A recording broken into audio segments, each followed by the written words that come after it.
নমস্কার বন্ধুরা, এখন আমি যে রেসিপিটা দেখাচ্ছি এটা হচ্ছে মিনি স্টাফড পরোটার রেসিপি। এটা খেতে খুবই ভালো হয় আর বাড়িতে থাকা 2-4টি উপকরণ দিয়ে খুব সহজেই এই পরোটাগুলো বানিয়ে নেওয়া যায়। আর এরকমভাবে পরোটা বানিয়ে বাচ্চাদের টিফিন বক্সে দিলেও ওরা তো খুব খুশি হয়েই খাবে। প্লাস বাচ্চাদের সবজিগুলোও খাওয়া হবে, যেই সবজিগুলো ওরা খেতে চায় না সেগুলো এইরকম পরোটার মধ্যে দিয়ে দিলে ওরা বুঝতে পারবে না, সমস্ত সবজি খাওয়া হয়ে যাবে। তো তার জন্যে আমি ময়দাটা আগে মেখে নিলাম। যেরকমভাবে ময়দা মাখে একটু তেল, নুন, চিনি আর সামান্য গরম জল দিয়ে ময়দাটা মেখে 10 মিনিটের মতো রেখে দিলাম।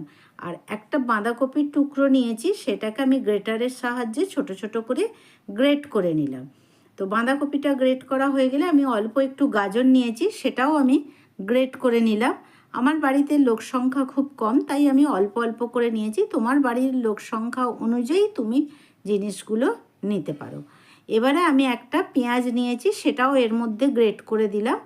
এবারে ওর মধ্যে দিয়ে দিলাম স্বাদ মতো লবণ, হাফ চামচের মতো ভাজা জিরের গুঁড়ো, আর দিয়েছি অল্প একটু হলুদ গুঁড়ো, আর হাফ চামচ চিলি ফ্লেক্স, আর দিলাম সামান্য একটু চিনি দিয়ে সমস্ত জিনিসগুলো ভালো করে মাখিয়ে নিলাম। মাখিয়ে এটাও 10 মিনিটের মতো রেখে দিলাম।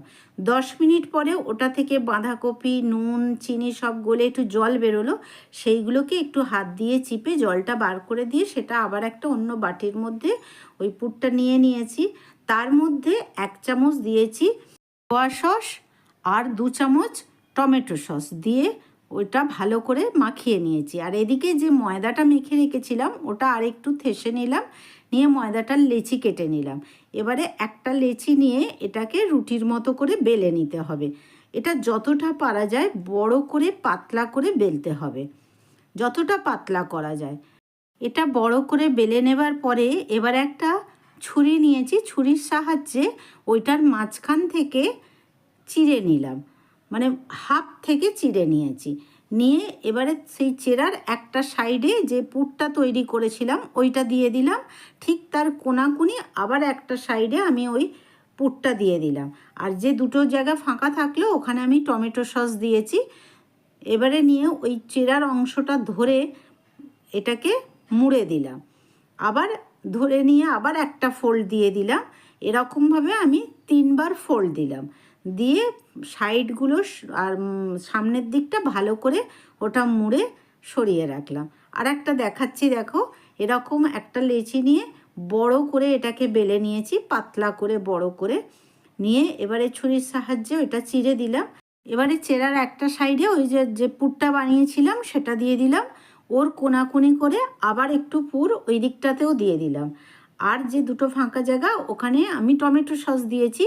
তোমরা মনে করলে এখানে অন্য যে কোনো জিনিস দিতে পারো, মানে চিজ গ্রেট করে দিতে পারো বা পনির গ্রেট করে দিতে পারো, বা টমেটো সসের জায়গায় চিলি সস বা শেজওয়ান সস যে কোনো সসই দিতে পারো এখানে।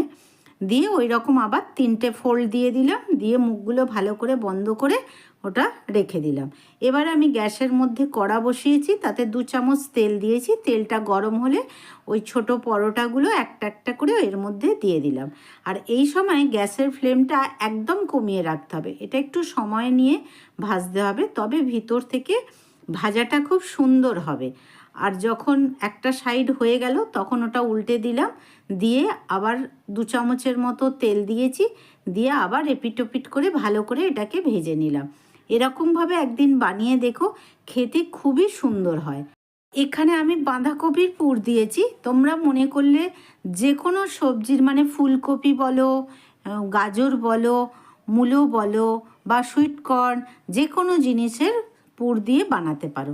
তো আমার পরোটাগুলো ভাজা হয়ে গেছে, আমি ওগুলো তুলে নিলাম একটা জায়গায়, নিয়ে সার্ভ করলাম।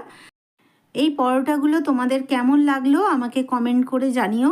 এখনের মতো এই পর্যন্তই, আবার দেখা হবে অন্য কোনো রেসিপি নিয়ে। ততক্ষণের জন্য বাই বাই, ভালো থেকো, সুস্থ থেকো।